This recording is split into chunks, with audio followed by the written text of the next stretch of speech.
प्रभु यीशु के सामर्थ्य नाम में आपको नमस्कार। आइए हम बढ़ते हैं क्रूस का महत्व श्रृंखला के अंतर्गत भाग 3 की ओर। यदि प्रभु क्रूस पर है तो दूसरों के पापों के लिए है, जिनका मन परमेश्वर से फिर गया है। मैं बताना चाहता हूं कि परमेश्वर की सामर्थ्य क्रूस से प्रकट होती है। 1 कुरिन्थियों 1 अध्याय 18वां पद। परमेश्वर अपना प्रेम क्रूस से प्रकट करता है। रोमियो 5 अध्याय और 8वां पद। परमेश्वर हमारे दुखों का निवारण क्रूस पर से करता है। यशाया 53:4। मानव के पापों का दंड यीशु ने अपने ऊपर ले लिया। यशाया 53:6। क्रूस के द्वारा हम परमेश्वर की धार्मिकता में आते हैं। 2 कुरिन्थियों 5:21 में हम देख सकते हैं। मानव क्रूस के द्वारा पापों की क्षमा पाता है। ये हम कुलुसियों 1 अध्याय 13वां और 14वें पद से मदद ले सकते हैं। क्रूस हमको परमेश्वर के परिवार में जोड़ता है। इब्रानियों की पुस्तक 1 अध्याय 11वां और 12वां पद। क्रूस जाति बंधन तोड़ता है। इफिसियों 2 अध्याय 13वां और 16वां पद। क्रूस शैतान से स्वतंत्र कराता है। कुलुसियों की पुस्तक और उसका 2 अध्याय और 15वां पद। क्रूस तीनों कालों के पापों से छुटकारा देता है। कुलुसियों 2:13। क्रूस बीमारी व अभिशाप से छुटकारा देता है। मत्ती 8:17। और क्रूस पाप के न्याय अनंत मृत्यु से छुटकारा देता है। इब्रानियों 9:26। क्रूस ही परमेश्वर व प्रेम न्याय ये सब क्रूस की ओर से ही प्रदर्शित होता है, यानी कि क्रूस ही प्रेम व न्याय देता है। रोमियो 5 अध्याय 8वां पद और 11वां पद। क्रूस संसार के इतिहास का केंद्र बिंदु है। उत्पत्ति की पुस्तक और इसका 3 अध्याय। प्यारे भाइयों बहनों, ये जो कुछ पॉइंट मैंने बताए हैं, हम इनके विषय में अलग से एक दिन चर्चा करेंगे।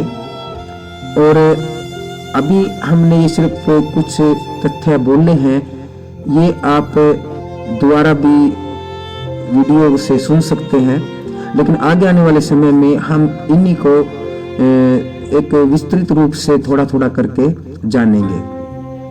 यदि हम थोड़ा थोड़ा इन उपरोक्त बिंदुओं पर ध्यान करें तो हमें इतिहास में पीछे जाना पड़ेगा। जैसे यूनानी राज्य 336 से 168 ईस्वी पूर्व, रोमी राज्य 133 से 31 ईस्वी पूर्व, हेरोदेस अंतिपास और प्रभु यीशु 0 से 33 ईस्वी, जो यीशु का संसार में रहने का समय था। हेरोदेस महान जो राजा था वो 37 से 4 ईस्वी पूर्व, और हेरोदेस महान ने ही कैसरिया नगर को बसाया था, जिसमें 12 साल लग गए थे। गलील राज्य, सम्राट नीरो, ये सब तो यीशु के कुछ समय पहले या बाद के हैं। क्रूस की गाथा तो उत्पत्ति से प्रकाशित वाक्य और इससे भी आगे भविष्य तक मानव के इतिहास, वर्तमान, भविष्य में अति महत्वपूर्ण स्थान रखती है। फिर चारों सुसमाचारों के लेखक यीशु के क्रूस, जी उठने और स्वर्गारोहण को मनुष्यों के सामने कायम करते हैं।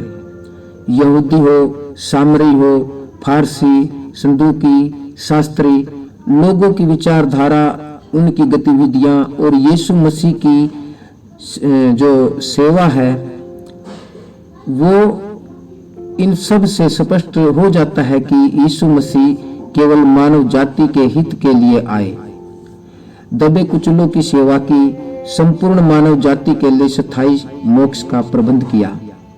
प्रभु यीशु के सम्मुख सब की जो शिक्षाएं हैं वो अधूरी हैं। यीशु मसीह की जो शिक्षाएं हैं वो महत्वपूर्ण रही हैं। आगे हम देखते हैं मरकुस रचित सुसमाचार, मत्ती रचित सुसमाचार, इन सब से भी हम जो आगे देखेंगे, और यूहन्ना से भी, लूका से भी। सुसमाचारों के लेखक राजनीतिक, धार्मिक और स्थानीय इतिहास सब कुछ मध्य नजर रखते हुए क्रूसीकरण का बयान करते हैं। यीशु के जी उठने का बयान वो करते हैं। क्रूस ही वह स्थान हो गया जहां एक पापी अपने आप को पहचानता है। इनमें चाहे सम्राट हो, सामान्य व्यक्ति हो या चेला हो, इनके लेखे जोखे क्रियाकलाप सब क्रूसीकरण से ही सामने आते हैं। क्रूस पर बलिदान यीशु मसीह ही तीनों कालों पर मोहर लगाता है कि पूरा हुआ। यूहन्ना 19 अध्याय और 30वां पद।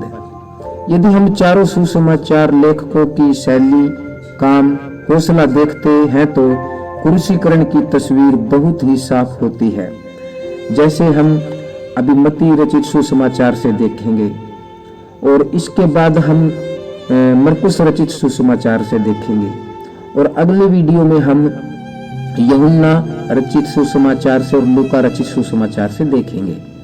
अभी मत्ती के बारे में यदि सुसमाचार में से यदि हम देखते हैं तो ये यूनानी भाषा में लिखता हुआ प्रकट करता है कि यीशु एकमात्र है जो पुराना नियम की प्रतिज्ञा व उद्देश्य को पूरा करता है। और उद्देश्य क्या है?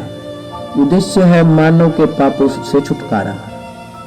इस्राएली जो लोग हैं वो परमेश्वर उनका चुनाव करता है।